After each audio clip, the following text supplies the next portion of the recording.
quasi-real podcast. Welcome back to Mythcraft the podcast, The Ties That Bind. Let's meet our preferential partisans. Andy. Nix. Geist's brother tried to push me off a cliff. Roger. Geist. Nothing like a vacation to the mountains to help you clear your mind. Mal. Orendo. I'm going back to school for the first time. Tyrell. Cade Rayner. If you tape your spurs to the top of your hat, you'll never find them. Nobody looks up. And Maggie. Mia Corraidhín. Okay, so we're doing this. And I'm your MC, Nathan. Let's jump in to Chapter 3. Welcome back to Dirge. It is 2817 and it promises to be a big year. A year of glitz and glamour, a year of grandeur and greatness, a year of new beginnings and grand plans. The chill of winter has not yet fully melted away, but already the spring holds great promise. Already the seeds we planted have begun to bear fruit. Well, except for one. In the thronging heart of Dirge, let us find a still, quiet place. A place beneath the shadow of bygone souls. A hush in the crashing chaos. Let us peruse the peaceful gardens of Pekash, and perchance as we ponder these ancient boughs, we see a pair bowed over. Their gaze not cast up to the magnificent limbs, but down to a twisted, dead thing. A tree that never fully bloomed. Has it always been dead? I think so. I spent most of my time beneath it. Most of your time? How long were you beneath it? I thought you said you were only beneath it a short amount of time. 6 to 12 seconds, but it felt like a lifetime. I don't know what I felt coming here would do. It's kind of hoping something. It's so dead. Have you been back here, Crow? Yes, often. I just asked you if it's been dead the whole time, and you said you didn't. Okay. Why do you come back here often? It helps me to remember how far I've come. Oh, that's beautiful, Crow. I'm not angry anymore. That's good. I mean, it's been about a year. Oh, are you not allowed to be angry for more than a year? No, you're allowed to be angry for as long as you need to be angry for. But I'm just saying, typically you don't hold grudges for that long. Especially after people apologize. Oh. He looks over his shoulder towards Geist, who's like 50 yards away, giving you two some space. I don't know if you know this, but Geist held a grudge for the better part of a decade. I'm aware, and that some really bad things.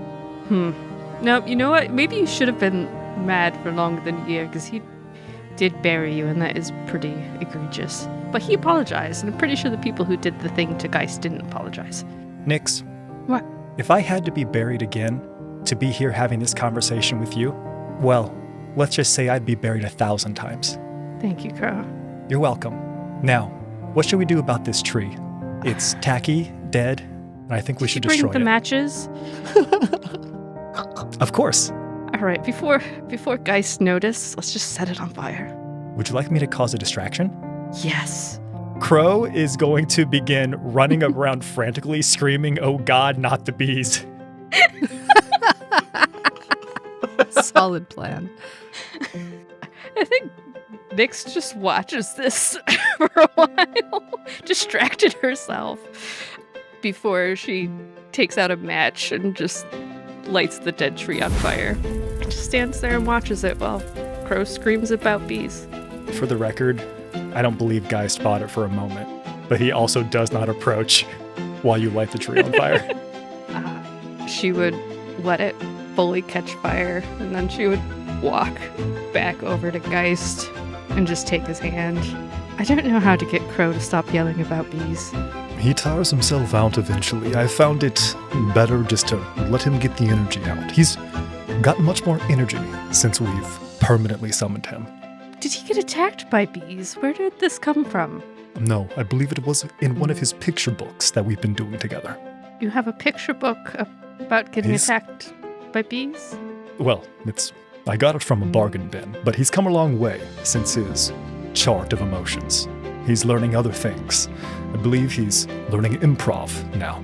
He's doing Excellent. I don't know who for. He was supposed to distract you so he could set the tree on fire, but If he asks, tell him I was very distracted. maybe you should go chase him down so he thinks that you think he's in trouble. Yeah, that's probably for the best. All right, I'll be right back. And he just takes off chasing after Crow in kind of that way that you do to like rile up your dog in the backyard so that Crow knows that we're playing.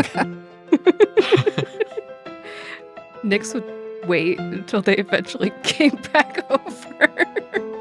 I presume it would take a long time. He's got a lot of energy.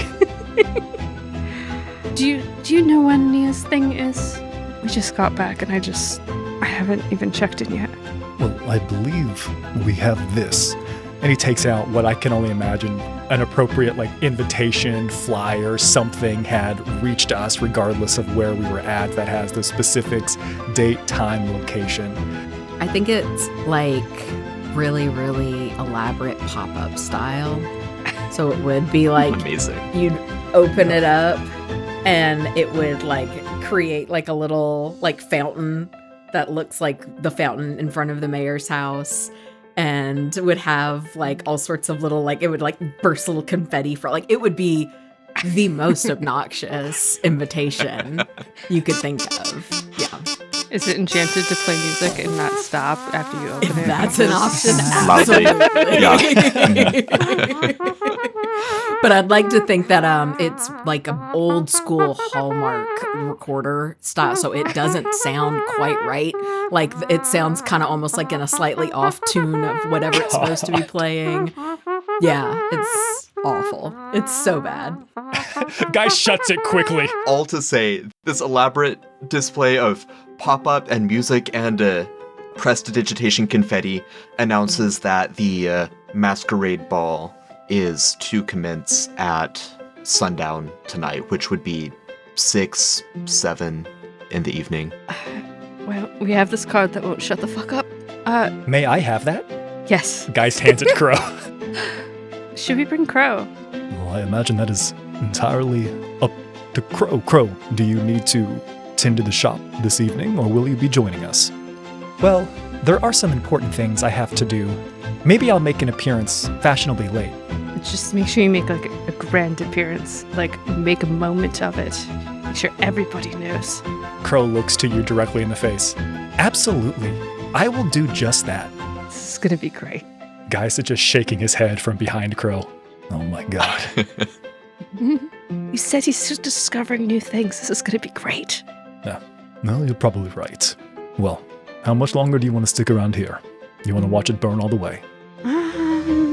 No, it's mostly done. I don't think anything else will catch fire, right? Everything else is probably safe. No. Probably. It's probably wanna gonna get some- take me. What? No. Before go ahead. Say what you were I gonna was say. gonna say it's probably gonna take me a couple hours to get into the outrageous outfits that we got. But what were you going to say? Do we want to go get what?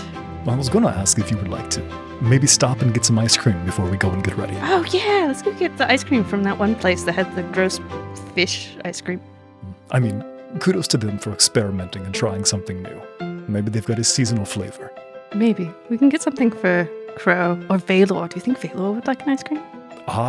You know what? Surprisingly, that hasn't really come up a lot in our conversations. You should ask him. You know what? How about the next time that you try having a brief, and he holds up his fingers for air quotes around conversation with Valor, you can ask him that yourself. How does that sound? Okay, do you promise he can have ice cream if he wants it? I mean, yes. To be honest, I don't think that I could stop him if he wanted to eat ice cream. I'm just planning out. If he's like, yes, I would actually really like to try ice cream, I want to be able to say, okay, Valor, I'm going to give you some ice cream without you being like, no, time's up. You can't talk to Valor anymore. No more ice cream time. No, I swear that you can have all the ice cream time you want with Valor if that is important to you. It is. Just be careful. And maybe order in. Maybe don't take him to the ice cream shop. Maybe that's like a step 3, step 4 type of thing. Okay. Maybe. Okay. Let's go. Sounds good. And the two of you set off for ice cream and for preparing for the evening at hand. We'll turn now to soaring spires of glittering stone, a manicured green lawn, and topiary hedges resembling delightful creatures from across Ansera. On the other side of Dirge, the grand libraries, the hushed, frantic study halls, and the clattering cafeterias. Everywhere you look, there's dozens of students scurrying to and fro, catching up on the latest gossip, or trading notes for upcoming exams. Welcome to Faux University. Endowed, of course, by Philibert Faux, Robespierre Faux's own father, this esteemed institution is home to countless intellectuals and academics. Many prominent politicians got their start here as well. The class is in session. Let's see what Rindo is learning. Rindo, you're getting ready for Rindo's first semester, Selena's first semester in the public eye of the university as opposed to private tutelage. As you're getting ready for Political Theory 200, what are Rindo and Selena talking about? Oh man, Rendo is trying to get as prepared as possible as he can for going to school, and so he's asking Selena a lot of questions just about like what's homework? What we've got to do at home? And she's become accomplished enough in psionics that she is able to hold a fluid conversation with you and really with anyone who she focuses on. She would respond, yes, Rindo, the professors will assign us things to work on at home and to bring back and show them that we've made progress. I'm new to when I was much younger, many years ago, I did some of this in grade school and primary school. So I imagine this will probably be similar. We'll have people that want us to read books and write reflections on those books as part of our assignments as well. She'll just give you the basic rundown of what you might expect. It's a really good thing I've been practicing more writing then. I would say so. It will serve you well. The two of you would make your way into a large lecture hall and find your seats. There'd be a couple other students that are chatting nearby, and they turn around and greet themselves. One of them is a trollkin who, he's 18, but he dresses like he's a 60-year-old. Like he's wearing corduroy and a tweed vest and a bow tie. He sticks his hand out. He's like, "Hi, I'm Donatello Boxley. It's wonderful to make your acquaintance." Hello, I'm Rendo. Was it your first day too? I started last fall, first day of the semester. Wonderful to meet you, or Rindo. Oh, just Rendo. Just Rendo's fine. Oh, got it. Okay. You can call me Donnie. Donnie. Great. And his friend that was seated next to him is a halfling who introduces herself as Beth McMillan. And just through chatting with them briefly, you would learn that Donatello is hoping to enter into politics as his uncle did, and that Beth is majoring in journalism and wants to join the Red Line Press. I have a friend who works over at the Red Line Press. I've heard it's a pretty cool place. Really? What's his name? I probably have read some of his pieces. Oh yeah, probably. Loads. His name's Gregory. Oh, you're a friend of Mr. Orso's. I'm a big fan of his work, although he has slowed down a bit, but I understand he's got another business going. Yeah, real important business stuff he's doing. Juggling a lot. And as the pleasantries are exchanged, the professor would make her way to the lectern. She's a Kedek with like Siamese cat features. She's got the dark chocolatey face and more like blonde fur elsewhere. Dichromia with the blue and green eye. She would introduce herself as Professor Adriana Lasef. And players and audience, forgive me, but I'm going to enter into a monologue here. I'm going to actually give you a history lecture. Yay! Wait, I need to take notes. History class. Oh yeah, there'll be a test. I'm gonna clip no. I dropped out of college for a reason. Professor Lasef says, "Welcome everyone to Political Theory. We will be starting with a history lesson of the Presidency of Valth, a very top-level overview. There are many players in the history of Valth, especially of the Presidency, but there's 5 major families to keep track of: Montavier, McDovern, Bangino, Severs, and Foe. The Valthic Guild War of the 2690s plummeted Valth into a highly destructive civil war and a decade of chaos. During this time, a national hero emerged, George Montavier, the son of 2 human immigrants from Valstrom. About 120 years ago, he made deals with the 3 most powerful families of Valth: McDovern, Bangino, and Severs. We can argue as to whether these families were crime families or just highly entrepreneurial, but in the context of the Guild War, that's a semantic distinction. Over the first few years of the 2700s, George Montavier used his 3-way alliance to quell the smaller factions in the Civil War. Then in 2704, he orchestrated a 3-way backstabbing that led the McDoverns, Banginos, and Severs all to become crippled and allowed him to emerge as the decisive leader of Valth. This was only made possible, I should note, thanks to the aid of Gilbert McDovern, who betrayed his grandfather, the head of the McDoverns. 2 years later, Montavier became Valth's first president. Gilbert McDovern rejected his family and took the surname Dove, as in Marissa Dove, the recent presidential candidate. Gilbert Dove became one of Montavier's trusted advisors. Montavier believed power to be a corrupting influence in the world, and so he instituted a Senate and term limits in order to impose a check on presidential power. A president may now only serve 2 5-year terms, followed by a 50-year ban on that individual running. After Montavier's second term, Senator Robert Foe narrowly defeated Gilbert Dove in the election to become the second president. Almost immediately thereafter, Gilbert Dove was assassinated.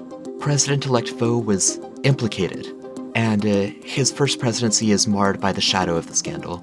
To this day, Robert Foe denies any wrongdoing, and he alleges that the assassination was the doing of the McDoverns.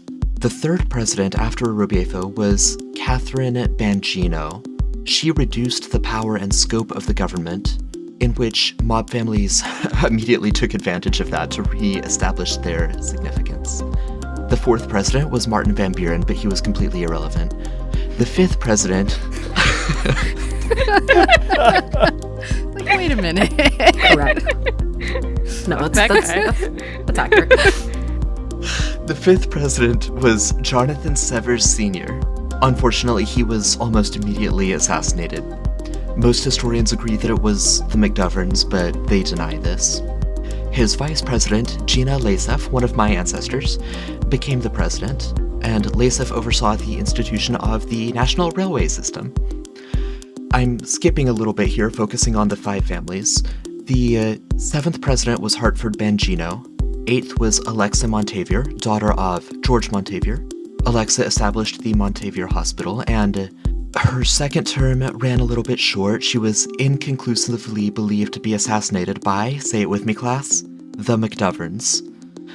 The McDoverns. 10th... Thank you. Thank you, yes. Quick learner here.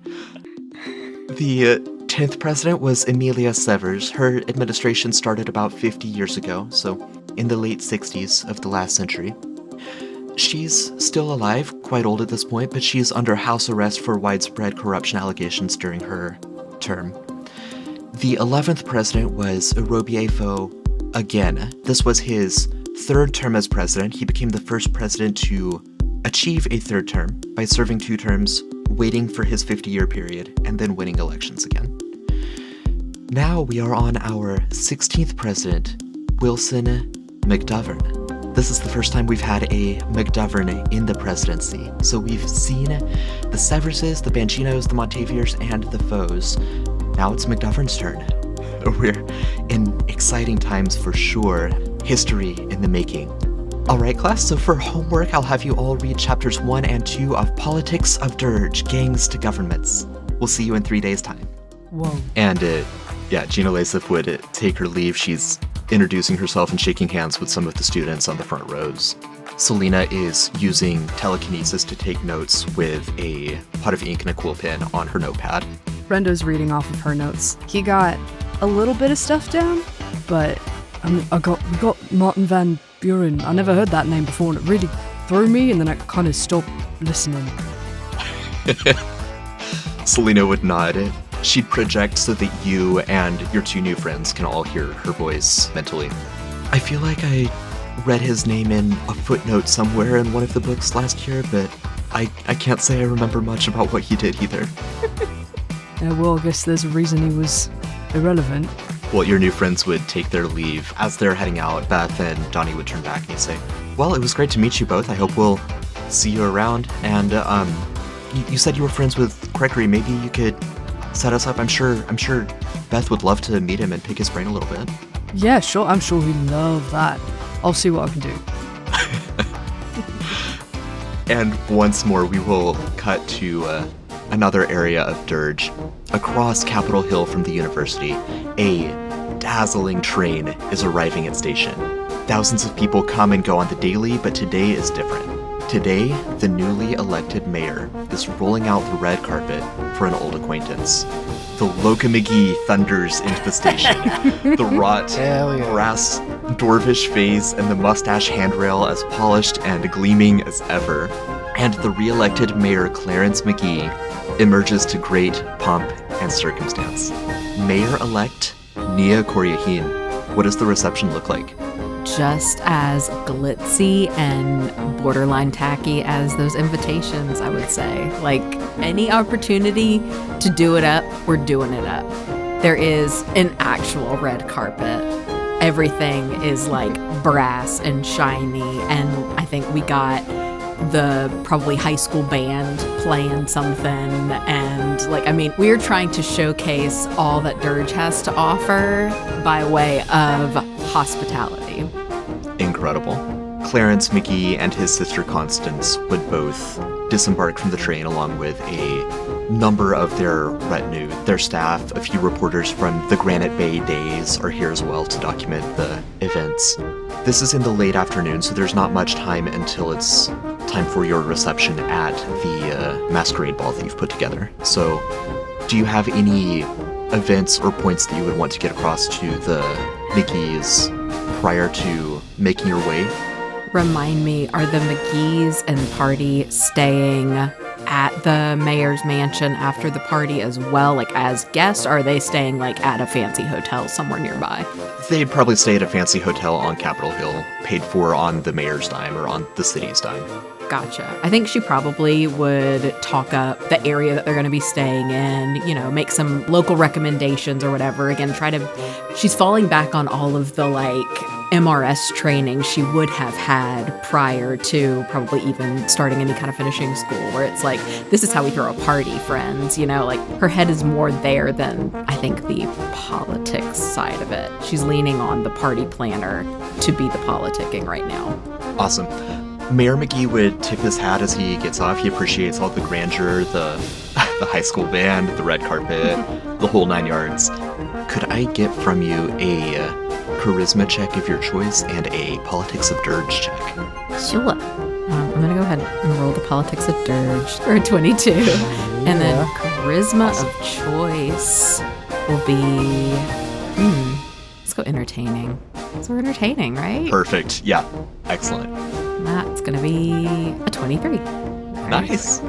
Dang. Yeah. So, from the politics of Dirge check, you would catch what you're fairly certain is a bit of a slight in one comment that Clarence McGee makes to you. He's all smiles. It's a quick note that you might otherwise miss. Certainly that the crowd around him misses. But as he's appreciative of all of this, as he's like shaking your hand, Nia, so wonderful to see you again. I'm glad to see the red carpet here, see you pulling out all the stops. It's really lovely to see you all again. Glad you're doing well. I gotta say, I really hope that your hotel has a little bit better fire insurance than mine. And then just moves straight past that into more pleasantries. Honestly, so valid. Yeah. I think she would, at some point, before getting back to the mayor's mansion, try to get word to the hotel. Whatever extra care, turn down, etc. you're going to do, double it. And can we unironically put fire extinguishers at the end of both sides of every hallway? Like, let's make it a little obnoxious just from that. Sure. Yep. Consider that message delivered. Again, you've got some time. You're not going to be at Clarence's side the whole time, so it's very easy to arrange that. And having received the entourage from Granite Bay, will proceed to the evening of the Masquerade Ball. So there's a time-honored tradition in Dirge where a mayor-elect, in the first couple weeks of their new term, they will put on a ball of some kind. Now, this year, Nia chose for it to be a masquerade ball. And Maggie, would you like to set dress at all, or would you prefer for me to? I kind of want to hear what you envision. The only thing that I had kind of, when Nathan asked me vibes, etc., I said, think the ball that the Addams family throws in the first. Like, that's the kind of vibes I think Nia would prefer if possible. But yeah. Well, knowing Nia and looking at the layout of the mayor's manor, I imagine a borderline tacky, no-holds-barred, very similar to the train station. You're the mayor now. You have access to any resource. You could make it a very formal black tie event. Nia seems more playful than that, so I'm imagining a variety of decorations, all of which are nice, but which you wouldn't expect to pair together, so there's a little bit of a, oh, that's interesting. Like, as people are walking in, their eyes are drawn different ways. They're having fun with it. There's always a little bit of a surprise, a little bit of a twist. The bartenders are on high duty. There's an open bar. They're pouring beers. They're making fun, brightly colored cocktails. Dirge is a city of secrets. Everyone loves and goes all in on the idea of a masquerade ball. So people have elaborate peacock feather masks. They've got solid gold, like crow masks. The crow, of course, being like the national bird of Dirge, or the city bird. There's just a wide variety of high quality decorations throughout the main area. Many of the different wings of the first floor of the manor are open to the public at this time. The second floor is closed off. There's a few areas on the first floor that are also closed off. Now, as the festivities go underway, I imagine Rendo checking in with the security that are around the building, Geist and Nyx making a dramatic entrance, Nia composing herself in the powder room, and Cade just as far outside as it's possible to be while being, like, respectful, but still having eyes on Nia. Does that sound roughly fair for everyone? Yeah. Cool. Dozens and dozens of people pour into the main reception area. Drinks are flowing freely, conversation is flowing freely. To make it fun, let's roll initiative. Yay! To make it fun? Yeah, fun. This could have yeah. no other reasons or consequence. No, it'll be casual. None truly. at all. So I rolled a 2. I rolled a 19 to match Geist's 19, and I think Yay! that's We arrived at the same time. I wasn't Nice. sprinting Yeah, ahead of they're you. so cute. We're gonna be late. We're gonna be late. Me and Kate rolled 8s. Everyone's all coupled up. Except for Rendo. Oh, God.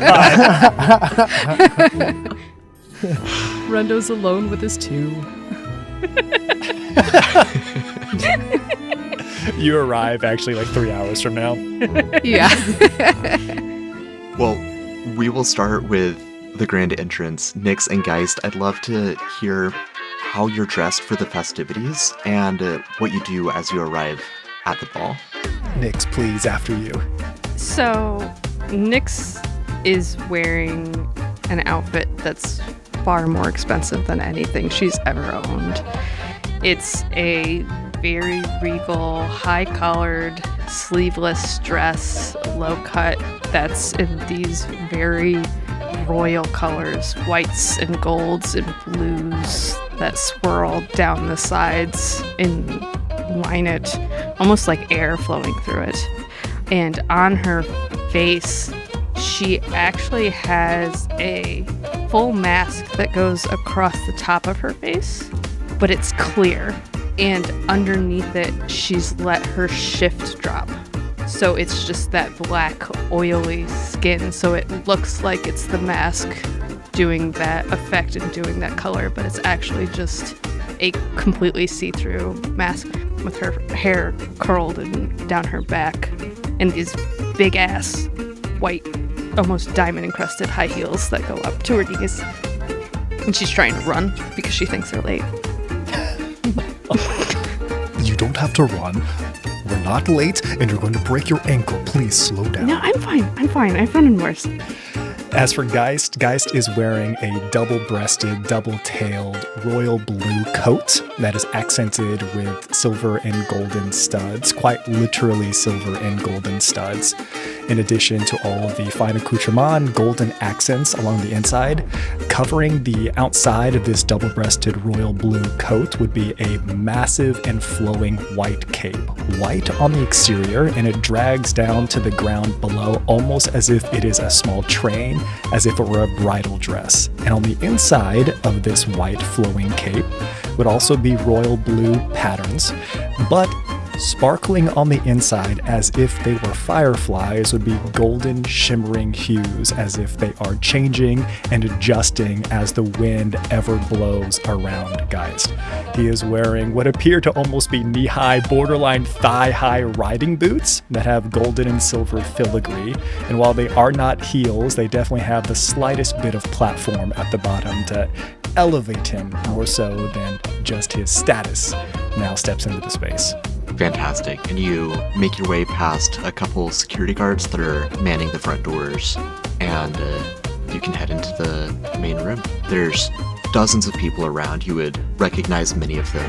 What are each of you doing? We should probably find Nia, right? Or should we hide from Nia? I don't know exactly what I should be doing tonight. I feel like hide from Nia. I think we should just enjoy. No. I think we should just enjoy ourselves. I don't think we should go out of our way to get into Nia's way.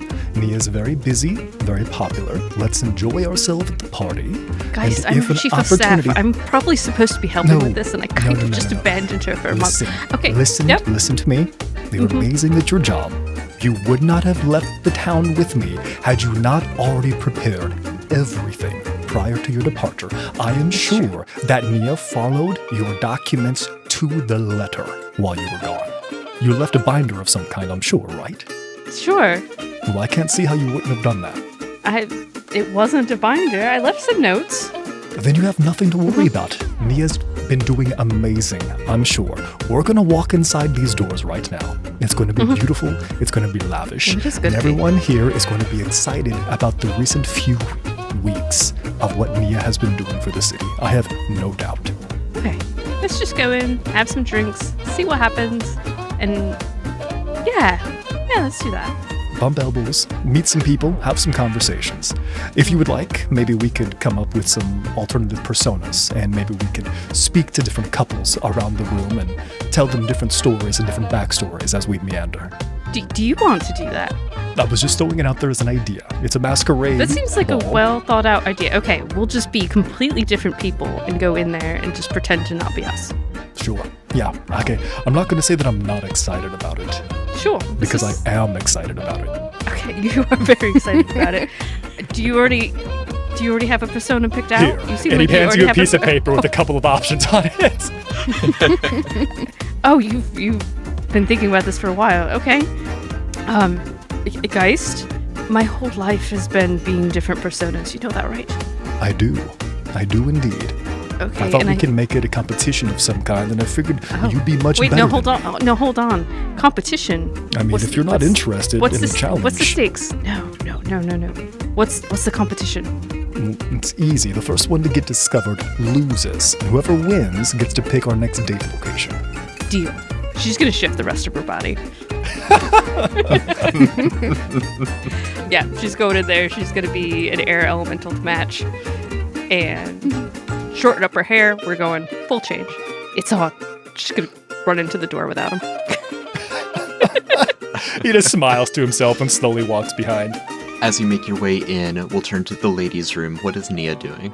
What Nia always does in the powder room as of late. Powder. Yeah, Nia is having a slight panic attack. The outfit that she chose, while gorgeous, a little tight, and she's worried she's not going to be able to breathe. And she's done one too many lines of cocaine probably than she should have today before what's-his-name showed up. Yep. And yeah, and she's freaking out a little bit. And I think she would have at this point, she's taken out that watch that she found a few months back, and she's actually on the back inside of it, she's popped it open so that she can almost treat it like a little locket space. She's got a little picture of Sheldon in there. And she pops that out and she's looking at it and she's just like trying to calm herself down and looking at this picture. Can't believe we're fucking here. I feel kind of bad. I feel like you should be here. We had all of these plans and we were gonna have that big house, and here I am in this big house and you are not, and that feels really, really, really wrong. And fuck, what if I'm really bad at this? What have I gotten myself into? There had to have been a better way to get a big house than this. Oh, shit. And she's gonna close up her little watch and she's going to tuck it away and she's gonna do another line and... Right, it's fine. I don't need to breathe. Who needs to breathe? And she's probably getting a little bit louder now, so, but still talking to herself in there. Yeah, that's where Nia's at. Yeah. In the interim between chapters 2 and 3, Maggie, you and I have discussed Nia's cocaine habit and how it might have gotten out of hand at this point. Okay, could I get you to roll a d6? See. It's a 4. All right, you are going to gain the benefits of being high for the next 40 minutes. Mechanically, you'll be rallied, and you have a +2 to strength, dexterity, endurance, and intellect attribute checks. Oh, okay. And just outside the door, how is Cade doing? Cade is, other than his worn old boots that he's worn since the day Elix met him, he is now dressed in a warm green suit with a gold accented dress shirt and ruffled tie to match. Instead of his gambler, he wears a bowler's cap, and his mask is a half skull that Nia had given him, covering the good side of his face. And he's kind of standing cross-armed, leaning against the wall next to the door, and he just keeps glancing back, more and more uncomfortable, because he can both hear everything Nia says and is more and more worried and doesn't know how to address that he's worried. Bring a dead mobster to her doorstep. Yeah, that'll help. And sorry, quickly, Maggie, can you describe Nia's masquerade mask? Yeah, sorry. So the dress itself is very much like, think Ren Fair. It's got the big bell sleeve, big skirt, lots of reds and golds and colors that would, I think, play off of the colors and themes of the party itself. The mask that she has is made to look like a fox face, but it's done like, I don't know if you've ever seen where people will take like a finished, polished wood and let it keep its natural coloring, but then just do like painted accents over it. That's sort of what it's done. So the actual face itself still can show through like the natural wood coloring. It's just like a really, really light oaky color, and then painted all around it are the reds and golds to actually make the like foxy features pop out. Nice. As you make your way out of your powder room, Cade is obviously there waiting for you. And you can hear the voices from the party floating down the hall to you. Straight to shoot. I'm sorry? Good to shoot, Miss Nia. Good to yeah. Everything sure. all right? Yes, everything peaches. Just wonderful. How are you? You're You look great. Very nice. You look very nice. Well, you did dress me. I did. Thank you for not wearing your spurs. It's your day, I guess. Least I could do. He will reach out, and he just one tight grip on her shoulder, and then immediately back down to his side, and he just kind of turns in front of her to start walking. She's gonna grab his arm and just, since you were so kind and you didn't wear your spurs, I have a slight consolation. And she's going to reach into one of her belt sleeves and she's gonna pull out a gift. And it's a little box, and in said box there is a brass cigarette holder.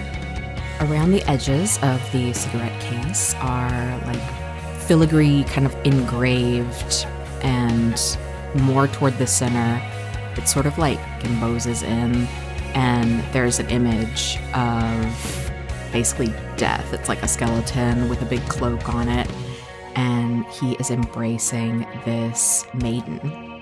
And you can't really tell if it is something that she found in an antique shop or something that she had made, but it is really, really stunningly beautiful.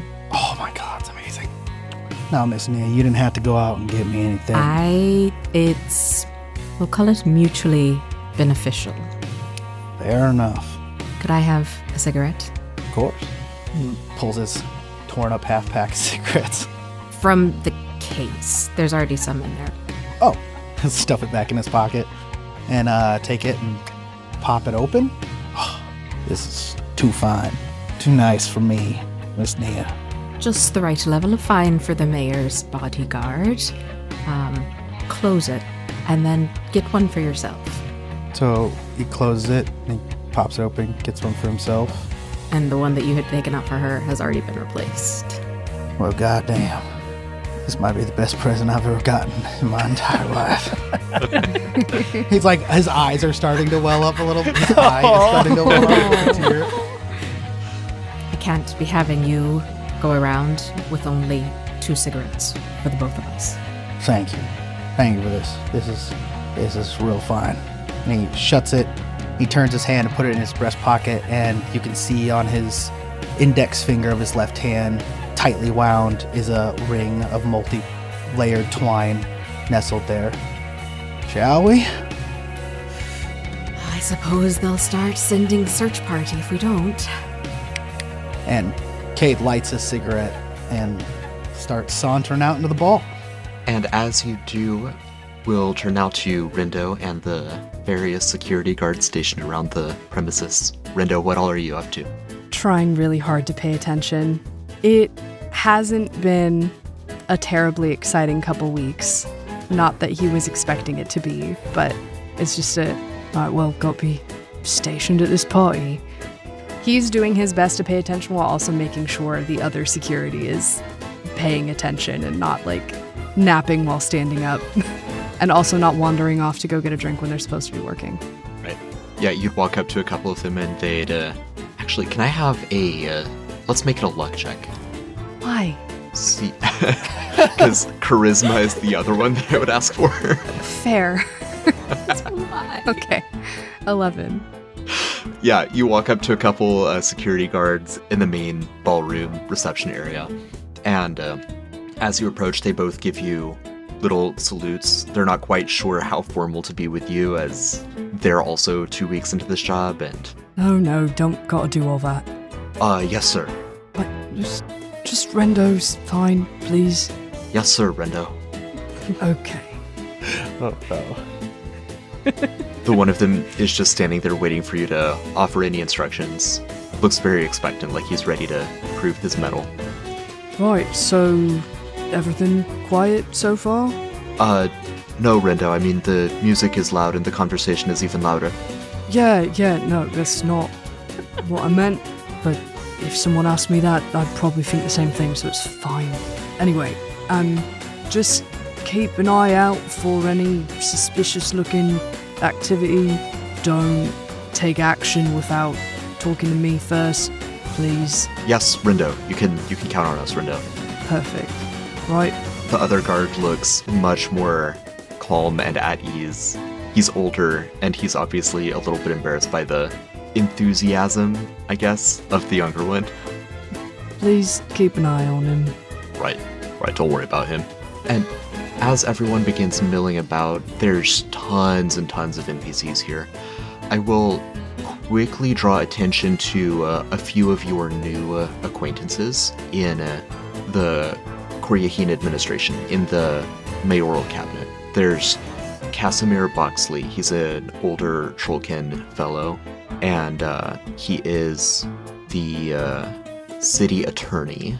You've got Harriet Dayton. She's a human, late 40s. She's the deputy mayor. She's wearing a crisp blue dress right now. Casimir Boxley is wearing a bright orange corduroy jacket and bright blue slacks, also corduroy. And Violet Kessel is the Secretary of Communications, so she's like the face of the administration. She does all of the press events. She's an elven female. She's in her mid-200s, which would be the human equivalent of mid to late 30s. And she is being the most like social butterfly. She's floating around, having quick conversations with various groups of people, making her way across the room. After a short amount of time, Violet would search out Nia, who I assume would be in the main room at this point, unless you specifically want not to be. No, I think at this point she'd be in the main room, shaking hands and whatnot. Secretary Violet Kessel would hurry over to you, Nia, and she'd say, Miss Corraidhín, we have your Mayor Corraidhín, we have your first present ready for display from your first anonymous benefactor. Oh, yes. Am I supposed to, like, follow you, or do I just...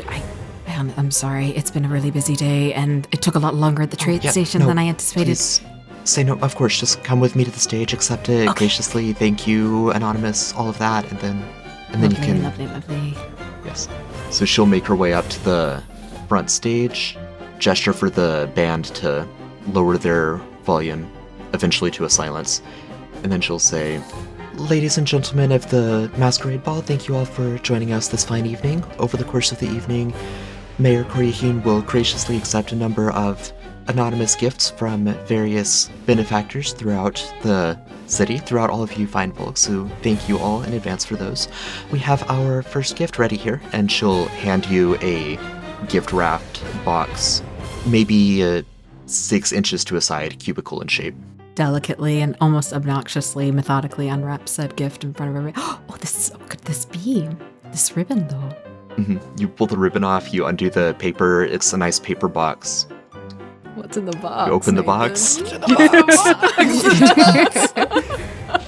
Check for traps first. Check for traps. It's an avocado. Thanks. It's an avocado. Thanks. The hell's an avocado? Oh, you're very welcome. I'm glad to give you an avocado. Eventually, I'll make some sauce for you as well to go with it. And Violet will just go, okay, the point of anonymous gifting is that you don't reveal that you're the... Thank you, Lord Worcestershire. Kate is so lost. He has no idea what an avocado is. He's lost in the sauce. I think we could have all safely bet who would have given such a generous gift. But thank you to whoever anonymously procured such a delightful treat. He just tips his velvet cap, which dislodges his velvet mask, and then he refixes them both on his face. God, I love this man. No. But like real talk though, the avocado is probably like very expensive in setting, and so he. It's a good gift. You know, it probably is, especially in the winter in Falf. Yeah. Right. It's a delicacy from Gavaret to the south. Yes. And Violet will step off the stage, gesture for the band to commence again, and Nia, you've got your first gift. It is an avocado. What the hell's an avocado, Nia? It's like kind of a vegetable, but a lot of people like make it a spread. We'll give it to Rendo. He'll You're figure not something homeless. out Why with to give you food? It's trying to be nice. I think it's like a cultural thing.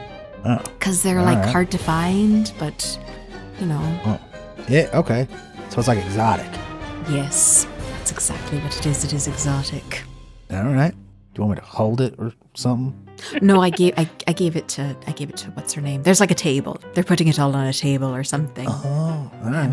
Oh, nice. You hear in your head from across, I mean, you don't know where she's coming from, but you hear in your head from Nyx, Nia, you're making a face about the avocado. I'm wearing a mask. How do you know I'm making a fucking face? I could just tell. I could tell by your stature. My back is turned, and I'm wearing a mask. I reiterate. So unless you are the person standing in front of me, which is Kate, I'm pretty sure. How do you Kate know pulls how off his I mask. feel about Right. How do you know I feel about the avocado. Stand happier. She's gonna like how best to describe this? Like brighten up a little bit. You're gonna see her slightly like up a little straighter, just a little bit. Is that better? Power stance. Yeah. PowerPoint to the audience. Great. Wonderful. So look at Cade. Could you tell that I was upset about the avocado? Was it obvious? Oh, yeah. Yeah, it was pretty obvious. Do you think what's just serious? Did you think he could tell that I was upset about the avocado? I don't think Worcestershire knows much of anything ever. All right, that's fair. That's fair. Okay. Tony, how you doing? Still not getting blown up anymore or what? Good to see you too, Cade. Yeah, still not getting blown up. Second time. Thanks for that. Yeah, I just wanted to check in. And Tony has one of those, like, understated black masks, minimalistic, think one step above Lone Ranger. Like Lone Ranger with winged eyeliner, sort of. Everything looks clear on back half of the premises. Cade, just wanted to check in. You see anything I need to keep my eye on, or everything looking pretty clean? I mean, you might want to take Worcestershire out back, but other than that, everything looks pretty up and up to me. Yeah, I mean, you know, I always want to take Worcestershire out back, but that's just a perk of his lovely personality. No, been good. Enjoy yourself. Nice mask. Yeah, well, During this conversation, Geist is standing next to Lord Worcestershire, and he's introducing himself as one of the prefabricated entities that I've created just now. I've rolled a d4 for myself. I introduce myself as Rorik Halstead, and I'm a maze designer. I design mazes that you'll never find, and if you do find them, you'll never get out of it. Rorik Halstead, wonderful to meet you. Did you know that I ran for mayor? That's actually exactly why I'm speaking to you, an individual like yourself, certainly in the market for a maze designer. Well, I might be, but I wouldn't know how to find you now, would I? Well, you're in luck. I found you. So you did. Yes, I'd love a maze. Can you make it out of velvet? Of absolutely. Yes, of course. That is. I will say though, that is one of our higher tier packages. So it will come at a I premium. just find hedge mazes so utterly droll. I could not agree more with you. In fact, I had a falling out with my family about a decade ago, and this was the reason. We went our separate ways based off what to construct mazes out of. Have you tried Nia's hedge maze? He points to the back of the mayor's manor. It would have been mine if I'd won the mayoralty. Sir, I could design you a maze thrice as magnificent as Nia's maze. Might you call it amazing? Some would. I wouldn't do it, but some would. He seems entirely too proud of that pun. I have no other purpose with him just being seen. I have to make sure I win this competition. Oh my god. I had no other purpose with him. He needs to know that Rorik Halstead is a maze designer and had a conversation with him. Excellent. What is Nyx doing at this time? While this is happening, Nyx has walked up to Bungaman. Nyx wants Bungaman to die. Hello there, lassie. Don't believe I recognize you. No, I'm new to town. Name's Madeline. You look very important. I'm, Actually. well, pleasure to meet you, Madeline. My name's Bungamet Blackstone of the Blackstone Ingots. That's an impressive name. Why, thank you kindly. What do the Blackstones do?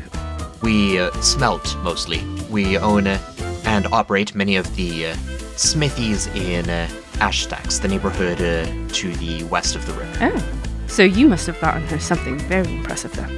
Well, don't tell, but you may see a large stone floating around somewhere tonight that may or may not be from the Blackstones. Me in particular, but the Blackstones. Right, I will certainly not tell her, but you should, hint at it. I don't know, you're looking at her a sort of way. That's why I came over here. Just saying. You came over Just here saying. because I'm looking at her in a sort of way. Yeah, I'm just wondering if there's... I'm sorry. Overstepping my bounds. It's okay. I might bit, lassie, but I mean, no harm, no foul. I'm just... We have a long history of business relationships, and I've been meaning to approach her, but I know it's her night and busy, and it can wait until another time if it needs to. Forever. Business, of course. That's what the look was. My mistake. I'm sure she'll greatly appreciate the stone. It was very nice to meet you, Bungamet. I'm going to go explore and meet new people. Do you have anybody you suggest?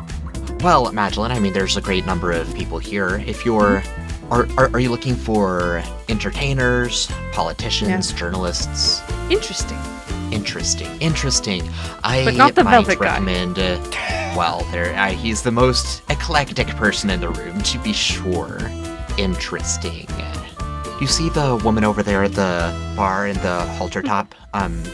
She has many excellent stories. She's not a professional storyteller or anything, but she's a barmaid I've run in with a few times, and she collects stories and rumors. You know everybody, Bungamet.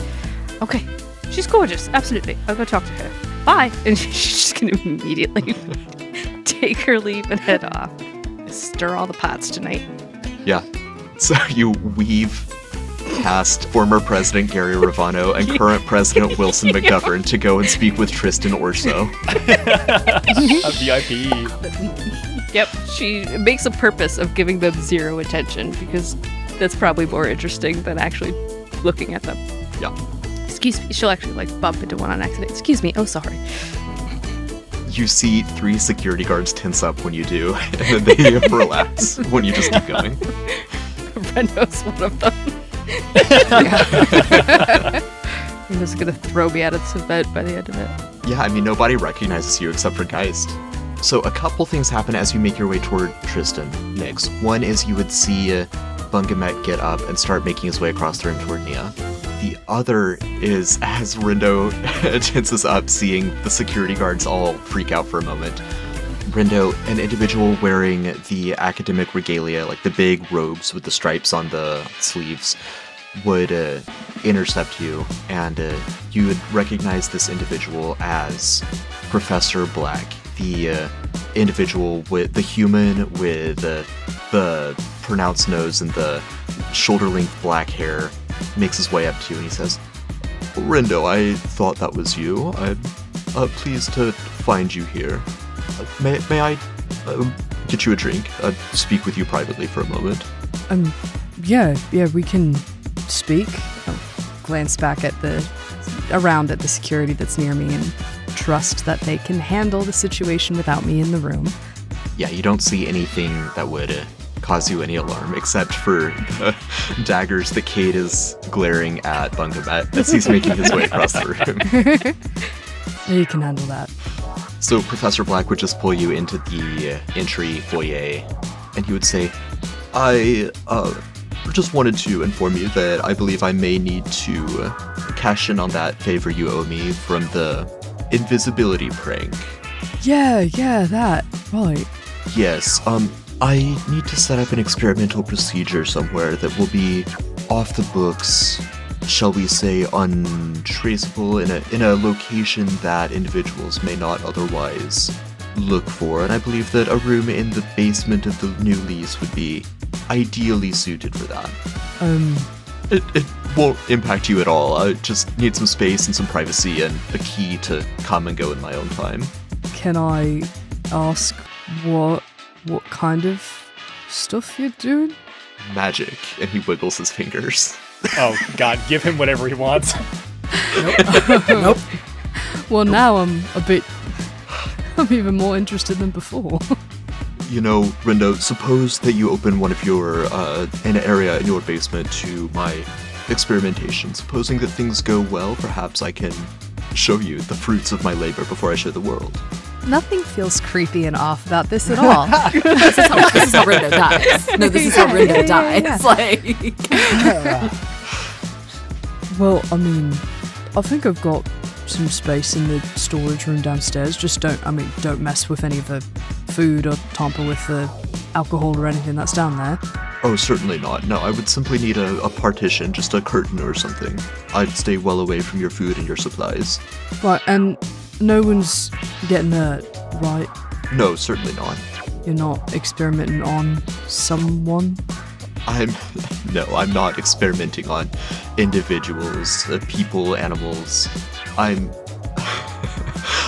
not a I'm not from the anatomy department. I'm from the magic department with a specialty in occultism. But no, I'm not an anatomist or a cadaverist.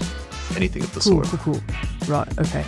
Yeah, just making sure, because, my prank didn't hurt anyone, so it's only fair, even exchange, that no one's getting hurt. Like sees like. Yeah.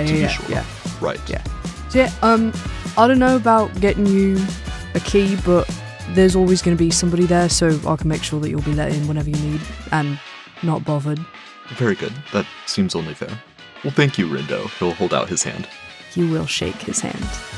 Yeah, it's of clammy. Of course. Yeah. Nice. Good to see you. I'm so glad you invited the occultist to your basement, Rindo. This is so bad.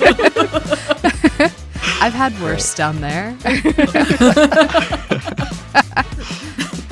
Professor Black will put his mask back on, and it is a legally distinct ghost face. Hey, where'd you get your mask? I think I've seen some of the kids running around with them during the winter season. Please don't tell. I went to the local costume store. It's a cheap replica. Hey, between you and me, so did I. There's not a lot that can fit on my face. I do suppose, right, you've got the little added challenge with the snout and all that. It really suits you, though. I like the red. It complements your complexion. Thanks. I thought so, too. Well, Rindo, I'll see you soon and get up to magic. Rindo will wiggle his fingers back at him as he walks away. Magic. Yeah. When he's not looking, he is profusely wiping his hand off on his pants. Yeah. The Corraidhín, wonderful to see you. Bungamet, with his arms wide open, approaches. Bungamet, it has been far too long. How have you been? I better now, Do I? I don't know that I do, but okay. I'm glad I was rooting for you and seeing you actually assume the mayor's mansion, get the, he looks around, glances over at the corner where there are some Banginos gathered, and he turns back to you and lowers his voice a little bit. Get the Banginos out of here once and for all, right? You know what I mean? Yeah, no, all good things. Do what we can. Yes, believe me, I was a pleasant surprise, considering how some things occurred over the last year as well. But exonerated on top of it. Blessings. Things are looking up for you. There you are. So, you're here. Was there anything in particular that you were wanting to discuss or talk about, or you were just wanting to catch up? Just wanted to congratulate you, Nia. Glad to see that you're moving up, and I understand if you get too busy for the likes of old Blackstone here, but just want to let you know that I'm here for you. The Ingots stand with you. I appreciate that. I've always liked your group. The Ingots are all a really wonderful and very talented and underrated group of people, I would say. Smash cut across the room to Glasmild and Norora that are arm wrestling and taking shots at the same time. Smash cut back to Nia and Bungamet. And Bungamet goes, talented we are, yes. Well, thank you, Nia. And just, you're gem of a person. Just a gem. And he starts to retreat.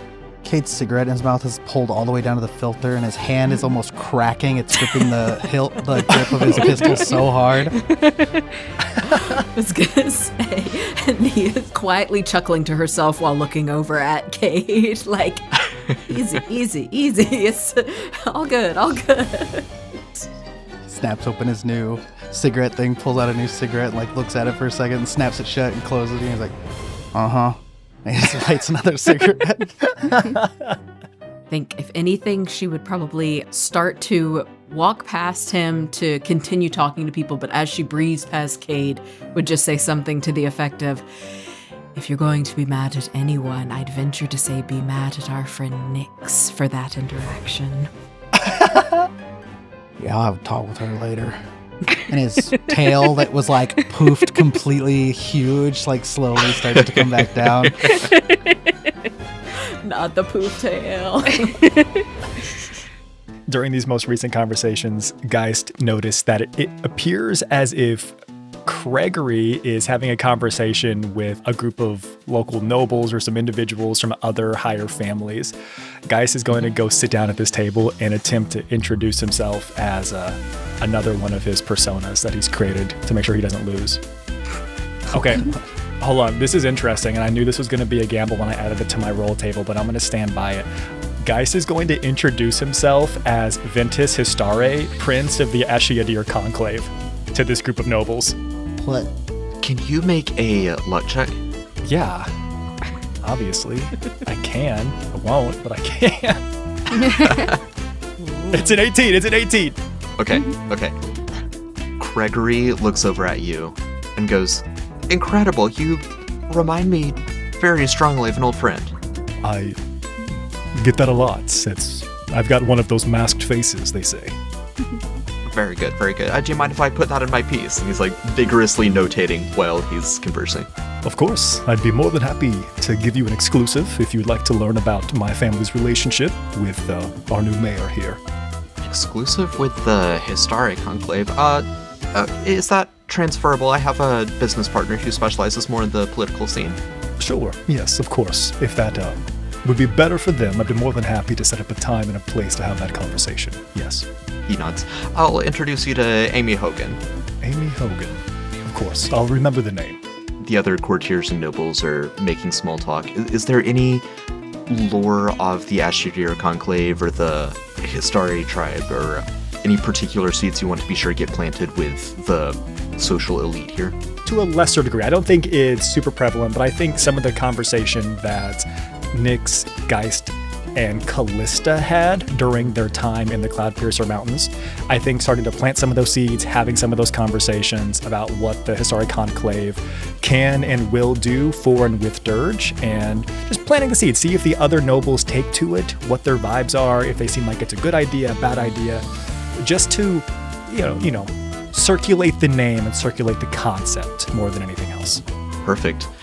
And it would seem, based on your interaction, that Gregory isn't actually 100% sure whether it is you guys or not. That's wonderful. That's a win. That's 2 points.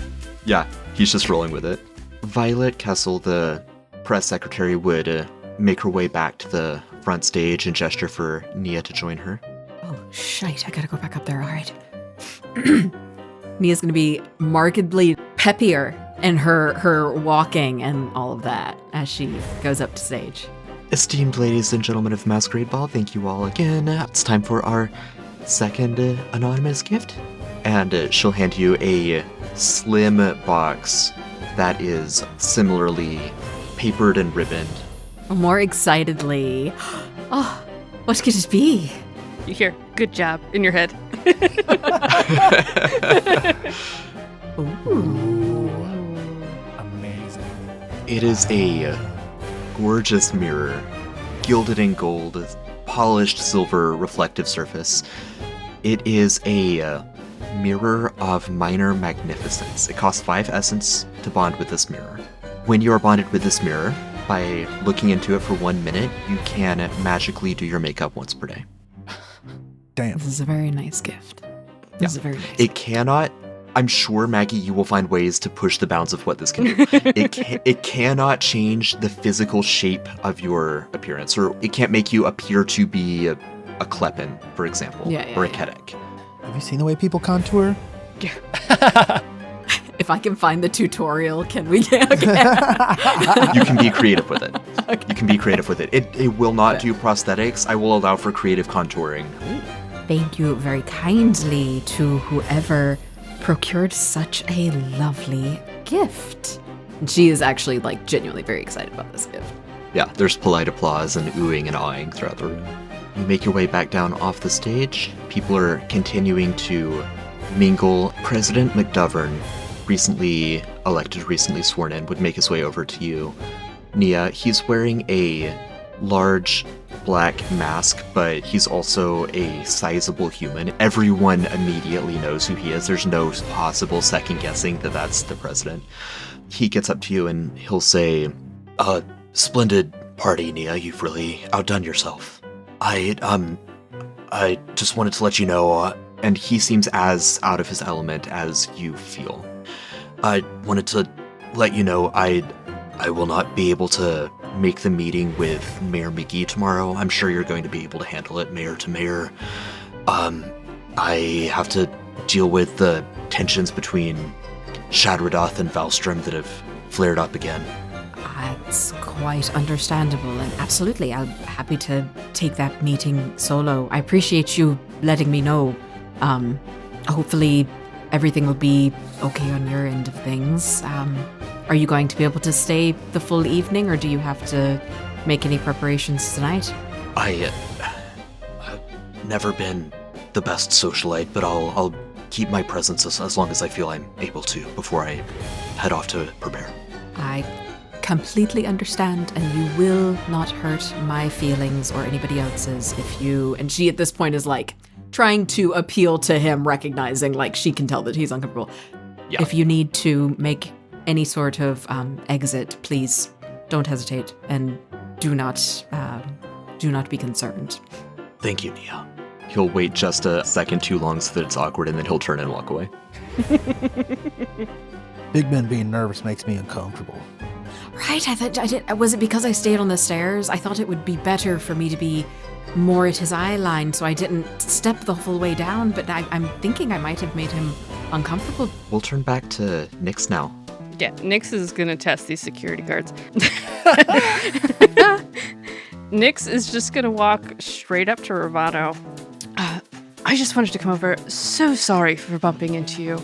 I was in a rush to get over there, and I was nervous with the president, and I'm sorry. Ravano nods and waves you off as though saying, don't worry about it, it's totally fine. Yes. And a couple of the guards quickly move forward as you're gesticulating wildly. At least I assume you are, like you, Andy, were doing so. Yeah. And a couple of the guards take a step forward just to say, like, that's close enough, miss. It's a party. Is nobody supposed to get anywhere near him? You must be new to Dirge, the security guard says. I am terribly sorry. You can make an appointment with the legal office, but the former president was actually just leaving. Me? No. Please. This is how people get greeted to Dirge.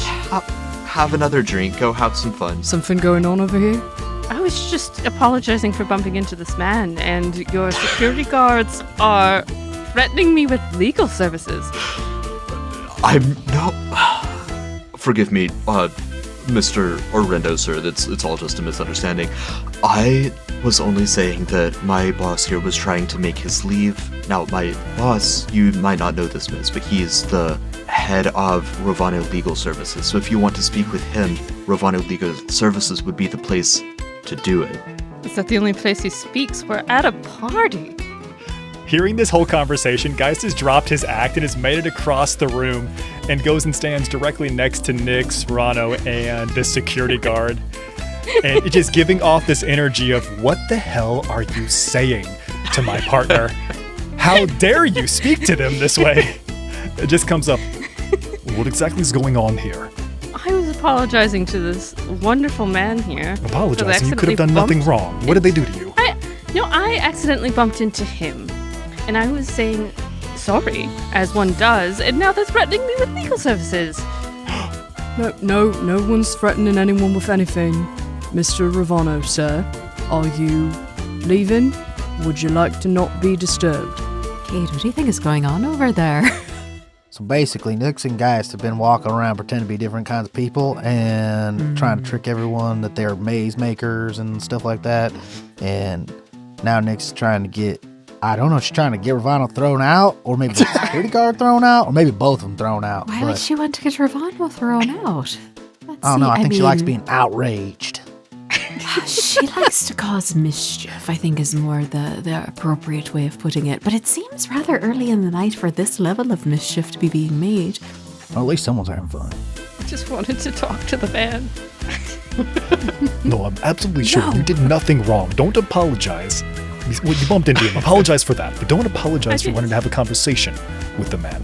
I was actually going to walk away, but the guards were the ones that stopped me.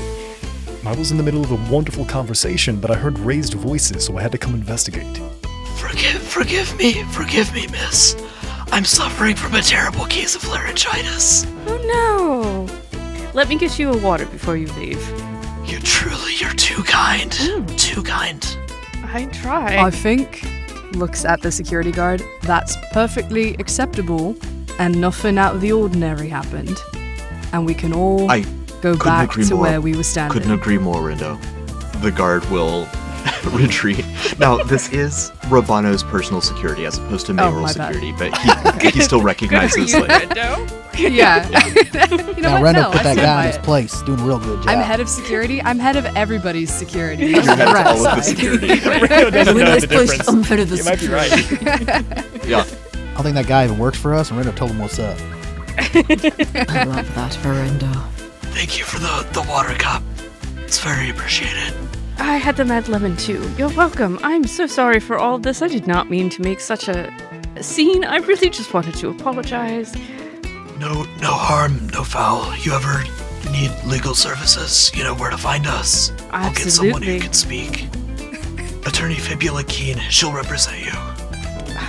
That's an interesting name. All right, I will ask for her if I need legal services for accidentally bumping into somebody again and their security guards getting extremely no. upset. I'll talk. I'll have someone who can talk with him. Okay. Before he walks away, I'm seizing this opportunity. I'm going to apologize for whatever misunderstanding, inconvenience, and extend my hand for a handshake while introducing myself as Lance Toboggan. And then ask him if he's heard of me. I was the individual who created the never clogging toilet. And maybe as a way to apologize for this whole fiasco, I could install some in his home. He just shakes his head. I apologize. I can't say that I have heard of you. Oh, well, that's remarkably unfortunate, but we do amazing work. In fact, we have a 25-year guarantee, so if you are in the market, I'd be more than happy to send some of my guys over to take a look. Lance. Mr. Toboggan, Excuse yes. me, Mr. Toboggan. You don't happen to affiliate with Have a Samson card? Of Humphrey course I by do. any chance? That's Oh. not. Thank you. It's hastily pockets the scrawled on. It's clearly recently written. It's napkin. Thank you, Mr. Toboggan. I'll have my people reach out to your people. Yeah, we expect to be hearing from you. Have a great day. Just gonna leave. This gets worse. Guy chases after her. Ravana will also leave before this gets worse. Toboggan, really? Yeah, what's wrong with that? I think it's a powerful last name. I think it evokes speed. I wouldn't want to be known as a toboggan. Not a toboggan, Mr. Toboggan. It's a very Mr. different energy. Toboggan. I don't think it is, Geist. I don't think it is. I've successfully done 3 personas. How many have you done so far? Have you even opened your dossier that I gave you? Yeah. What? Was I supposed to? I thought I could just choose who I Oh wanted no, to be. that's completely fine. That's your choice. I spent I know, I'll open spent it a up. couple hours on it, but I think I'm at like 2 or 4 or something. I haven't really been counting. I got Bungamet to go talk to Nia, and then I was going to try to make a connection with the president, but that just all went wrong real fast. You never expect laryngitis. Just like the Spanish Inquisition. Exactly. Ooh. Nix, we haven't had much time to speak on this, but should we talk about the fact that the McDoverns might think that I'm still part of the Illuminati? Oh my god, can we build on that tonight? I can't see a single way that could come back to bite us in the ass. I can see a bunch, but it sounds like fun. Alright, I'm gonna be Illuminati for my next persona. Okay. I don't know how I'm well, gonna talk to him now. Good luck. Should we have gotten the present? Yep. Probably. I feel like us coming back is part of the present. Don't we shouldn't tell them that. We should not tell them that our presence is the gift. I don't know if that would land well. I said part of. It could be It's part delayed. 1. It's delayed. It's being Yes. shipped. It's being shipped from the mountains. Yes. I don't Okay. know what we're... No, we have weeks. Cloud? We have weeks to figure that out. Can you buy a cloud? You can parents buy send a cloud? No. You can buy Like a a little cloud, but it's cloud in a kind of like naming a constellation. It's not. You don't possess it. What's the point of running a whole conclave if you can't have a cloud? Well, I don't know, it's something to do with you're supposed to visit us and leave things the way that you found it and not take things with you. It's all about preservation. If everyone came and took a cloud, well, there'd be no clouds left in the sky. That's science. You can confirm that. You can check that. I think Nia deserves a cloud. That's all I'm saying. Okay. Well, I'll speak to my family and see if we can get maybe a small cloud shipped here. Or I could just talk to your brother. He likes me. The one who tried to kill you. Yeah. It was a bonding experience. Bonding. Yeah, right. I would call didn't it die. many things. I would call it many things. Bonding, not high on the list, but it's on the list. I think we got along great. Well, overall, I think it was a splendid trip. I really enjoyed my time. And now we're back here, in Dirge. And should probably stop ruining Nia's event. Or continue. Maybe that's the gift, is ending this early so she doesn't have to be uncomfortable. It's a pretty good idea, actually. Although I was having quite a bit of fun. But it looks like, I don't know, something has gone wrong with Cade. Cade looks maybe more stiff or rigid. It looks like he's on more of an edge than one would anticipate. His tail was poofy a little while ago. I saw that. What do you think that was about? Bunkerment. Oh, I see. Then maybe I should go have a conversation with him, see if he's cooled down a bit. Yeah. Okay, Sure. well, the game's No, over. it's you. What person? I won. Oh, game's No. over. I How believe did you win? you said you wanted to end it, and I think by you withdrawing from it, I think it's a very fair, fine, and elegant way to admit defeat, and I accept. Okay, you win. Thank you. Go talk to Cade. Make sure he's okay.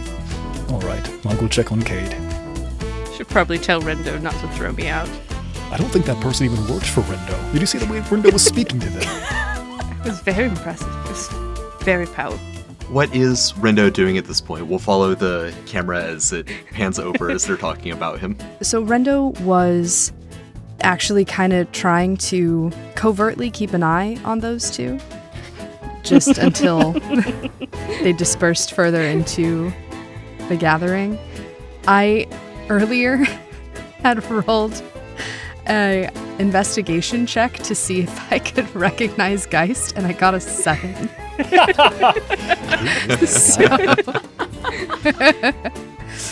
So I was gonna ask if I could possibly eavesdrop on their conversation a little bit. Yeah, I make a roll for it. It's a little bit better. It's an 8. Yep. I'm really good at my job. So good. It's entirely possible that you would be able to hear what they were talking about, but right as you get closer, you hear, Rendo, it's good to see you. And Gregory intercepts you. Gregory, hey, I was just talking about you earlier. I'm in school now, and I've got a classmate who wants to work at the Red Line Press someday, so may have mentioned you. Oh, alright. I mean, yeah, if they want, like, I can make some introductions to the people that take applications. I imagine that'll be a little time if they're in school right now, but I'm happy to help there. Yeah, I'm sure you'd be able to, I don't know, like, schedule a tour, get them an Grease the internship wheels. maybe. Right. Yeah, something. Yeah. And what about you? You're head of security now for the mayor's mansion. Yeah, it's great. Just what I wanted. Well, that's really good, Rendo. I'm happy for you. Hey, have you seen Nyx or Geist around? They're the only two I haven't seen yet. I was actually coming over here to ask you the same thing. I saw someone who looked remarkably like Geist, but I don't think it was him. I think I know who you're talking about. So Yeah, the one was other air elemental with a single horn on his head. Could have been Toboggan or anybody. something. Could have been anybody. No, I don't. No, I think it was Mr. Histare. No, he definitely said toboggan. I remember thinking it was weird. How many God, I'm so here for this plot. Wait a minute. monohorn air elementals are there? Wait a minute. He's done this before. God damn it. What? Oh, it's the presidential party all over again. At least he's not hawking shrimped cocktails this time. Yeah, Shrimp. those. I still have nightmares about them. I don't know why he keeps doing this to us. Geist works in mysterious ways. That he does, Rendo. That he does. I'll, you know what we should do? We could get my friend Norman. You know, Mr. Sinclair, right? From the Red Line? Yeah, name sounds familiar. I think I might have met him once. Yeah, he mainly does, investigative journalism. I mean, he cares a great deal about Granite Bay as well, because he came from Granite Bay, but we could get him to investigate the different personas and just see what comes up. You know what? I think that's a great idea. I think that's the plan. As the two of you are talking, Nyx would start making her way over in your direction, it looks like, while Geist is headed over to Cade and Nia. And Violet has taken to the stage again and appears to be waiting for Nia. Pardon me? Chipper, bright, lively in her steps. Yeah. Could I have you make a luck check, please, Nia? Just a straight old luck check. Yeah, I mean, if you have fortuity, you can add it. I'm looking for a 12 or higher. I got fortuity. Let's throw that in there. 19. All right. Yeah, you are still on the high. The 40 minutes haven't quite yet passed, so you're still... Cool. Good, It's good. easy to generate that pep in your step. Yeah. Excellent. So Violet gestures to a much larger... It's still flat, it's like the Masquerade mirror box, but much taller and wider. Is it taller or wider than Nia? Yes. You can tell pretty clearly it's either a wall mirror or a wall painting or tapestry of some kind. My. Opening gift. There's a little note. It's still anonymous, but the note says, "This piece is titled Greatness Unmasked." I'm so curious. Unwrapping gift. You open the wrapping paper, and you see 4 paper people that immediately leap off of the canvas, drawing their weapons. There's a faint breeze, a hush of air, a rustle of paper as you see the windows and doors cracking open a hair's breadth. Additional paper people slip in through the periphery and ready their weapons. This has been The Ties That Bind. Head to discord.gg/QR publishing to discuss this episode. Check out patreon.com/quasi-real publishing for a variety of subscription tiers. And until next time, keep crafting those myths.